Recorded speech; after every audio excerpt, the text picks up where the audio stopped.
Nakita nyo naman kung gaano kagwapo yung ilaw nito pag nakabukas, mga boss. Wala ka nang masasabi sa unit na to. Nakita nyo namang ilaw, yung daytime running lights niya, yung projector headlamps niya. Lalo na pag gabi, napakalinaw niyan. Tsaka yung signal light niya, naka-LED na po yan. Nakita nyo po, nagpa-flash, may flasher po yan sa mga ilaw niya. Kaya yung setup pa lang po nito, kung magkano na po yung nagastos, sa presyo po na sinasabi ko sa inyo, pasok na pasok to. Eto naman yung ilaw niyan sa likod, oh. Upgraded na rin po yan. Nakita nyo po yung mga modelo na po ng mga pickup na Ranger ngayon. Diyan na po yung ilaw niyan. Hello, what's up mga bossing at idol ko? Nandito po tayo ngayon sa Marcelo Green, Parañaque mga boss. Naimbitahan po tayo ng tiyahin natin. Ibablog ko raw yung first owned lang po ito na pickup natin. Meron tayo ditong 2016 Ford Ranger Wild Track 3.2 4x4. Automatic transmission, diesel yung engine. Odometer nito, napakasariwa mga boss.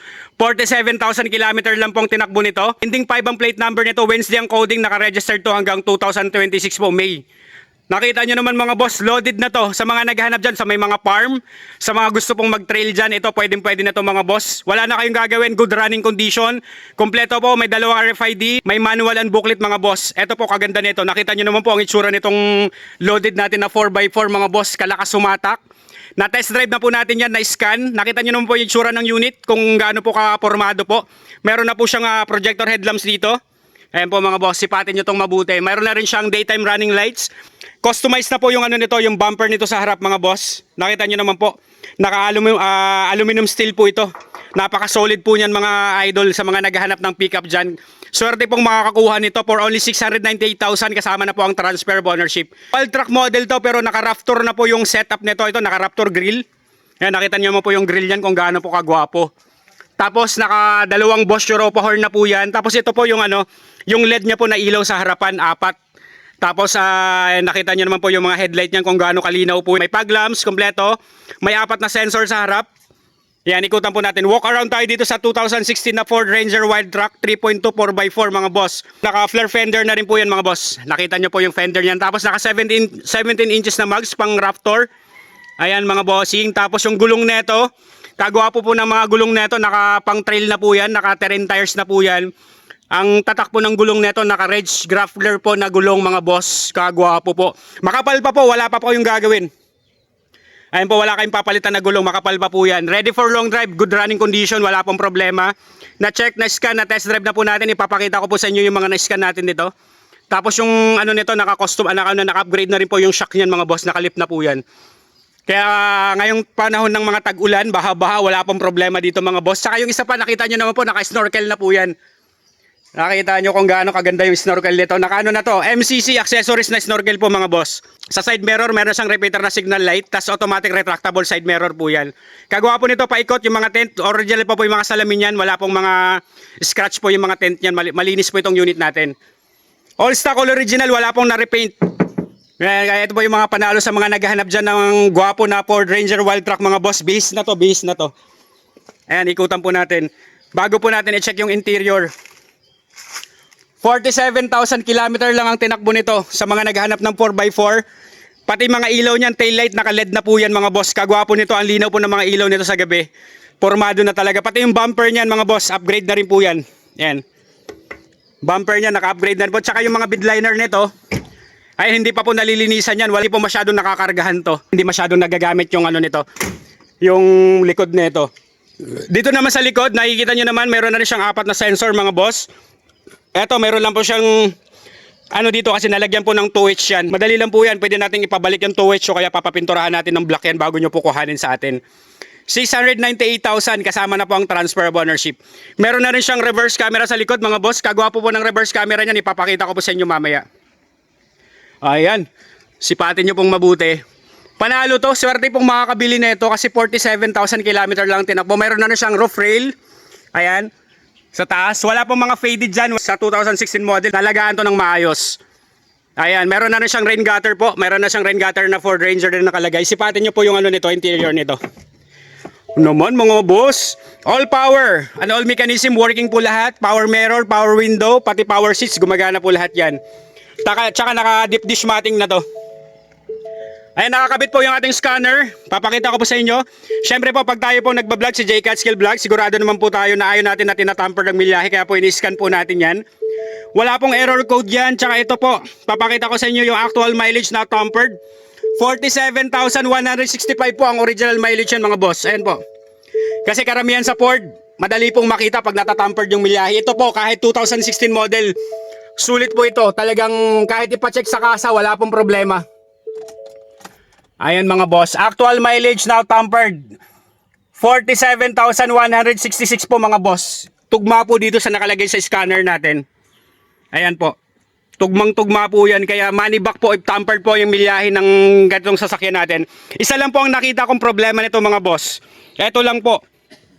Sa 2016 model kasi, normal po ito. Kahit sabihin na kaya nagtaka ako, nung bago ko pa lang siya i-scan, sabi ko, check ko muna kasi yung upuan nito. Pero normal po ito sa upuan na leather. Wala po siyang punit pero may bakbak po yan. Sa 2016 model, no wonder po yan. 2025 na po tayo ngayon. 9 years na po yung edad ng sasakyan natin. Normal po sa gatong leather. Pero ito lang po. Sa driver side lang po may problema. Pero sa passenger side, wala pong problema. Smooth and responsive ang transmission nito. Meron na siyang selector, 2-wheel drive tsaka 4-wheel drive. May high at tsaka low po yan na selector dyan mga boss. Working po lahat, naka-Android infotainment head unit po yan. Kompleto po yan, meron na siyang sensor at tsaka reverse camera. Check nyo naman ang ano nito, yung steering wheel nito mga boss. Kompleto po ng steering wheel control, gumagana po lahat. Meron na rin tong cruise control mga boss. Yan po yung kagandahan sa gatong unit natin. Ito naman po dito, andito yung control ng ilaw. Fog lamps, meron na rin siyang power mirror natin dito working, pati yung automatic retractable side mirror, working po yan. Kagwa po nito, naka-black ceiling na po itong top of the line natin na Ford Ranger Wildtrak 3.2. Napakalakas at napakaswabe po ng engine nito mga bossing. Kaya sinasabi ko sa inyo, hindi po kayo lugi pag kukuhanin nyo to. Alam nyo naman pag ako nagbablog, hindi tayo magbablog na may problemang unit. Pag nakita nyo po ito, lalo na. Nakita nyo naman yung mga dashboard nito, nakita nyo naman oh. Dashboard mga boss, buong buo, steering wheel buong buo. Ito lang po. The rest po all goods, mga pintura sa labas. Second row, check nyo po ito. Ayan yung second row natin kung gaano po kaganda at kaswabe po ang mga upuan nito. Naka leather seats po ito, wala po itong, dito sa second row wala pong mga punit, wala pong damage ang upuan. Kaya no wonder 47,000 km lang po ang tinakbo nito sa 2016 model. Nakita nyo naman po, naka deep dish matting na to kagaya ng sabi ko kanina. Dito sa likod, meron siyang 12 volt adapter. Malamig po ang aircon, wala pong problema. Formado na to, wala ka nang gagawin, sasakyan mo na lang to. Start po natin yung engine. Tanggalin ko lang po yung ating scan. Kaya sa mga bossing at idol ko dyan na may mga farm, sa mga taga-probinsya, taga Baguio po nating mga buyer dyan na naghahanap ng Ford Ranger Wildtrak na 4x4, loaded na po ito na pang rough tour mga boss. Hindi po kayo lugi natin. Start po natin yung engine mga boss. Ayan, nakita nyo naman kung gaano kaswabe yung under nito. 3.2 yung engine nito.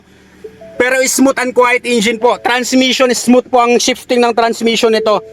Reverse, wala pong mga kaldag yan mga boss. Neutral, drive, Tiptronic shifting. Kung gusto nyo i-manual mode, mayroon po itong Tiptronic shifting mga boss.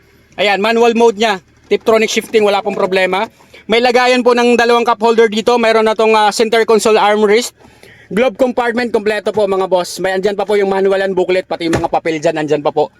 Wala na kayong gagawin dito mga boss, sasakyan mo na lang to. Wala pong problema. Ito pa yung reverse camera natin. Nakita nyo naman po kung gaano kalinaw ang reverse camera. Ako po maselan ako mag-vlog ng Ford Ranger, pero ito po nung nakita ko to, sabi ko nga sa tiyahin ko, panalo to. Sa 47,000 ang tinakbo, best buy unit to, highly recommended to sa mga natatakot bumili ng Ford dyan. Ito kahit ipa-check nyo po sa kasa, legit 100% ang milyahe. Tsaka mapang ilalim nito, wala po itong kalampag mga boss. Kaya po yung shifting natin, ulitin ko lang po ha. Smooth and quiet engine, wala pong kaldag yan. Kahit i-check nyo po ng actual, wala pong problema. Wala po tayong itatago sa unit na to. Malamig ang aircon, walang problem po mga bossing. Check po natin yung engine bay nito. Ayan mga bossing, nakita nyo naman kung gaano kaswabe yung engine bay nito. Naka-hot stand stay na po yan, dalawa. Smooth and quiet engine kahit 3.2 po. Timing chain na po ang gamit nito. Wala pong mga oil leakage yan. At wala po itong overheat history. Subok na po ito sa long drive mga boss. Actually yung pinsan ko yung nag-drive nito galing Samar. Nung nag-convoy kami dito, gamit ko yung Fortuner. Kaya alam ko quality po yung unit na to. Wala pong problema. No talsek, no usok, no blow by mga boss. Kita nyo naman po yung ano natin, yung dipstick ng oil natin. Smooth and quiet engine, no wonder 47,000 km lang ang tinakbo. Hindi pa po nalilinisan yung engine bay niyan, pero bago ko po ibigay sa inyo, lilinisan po natin yan. Nakita nyo naman po kung gaano ka ano yung makina niyan.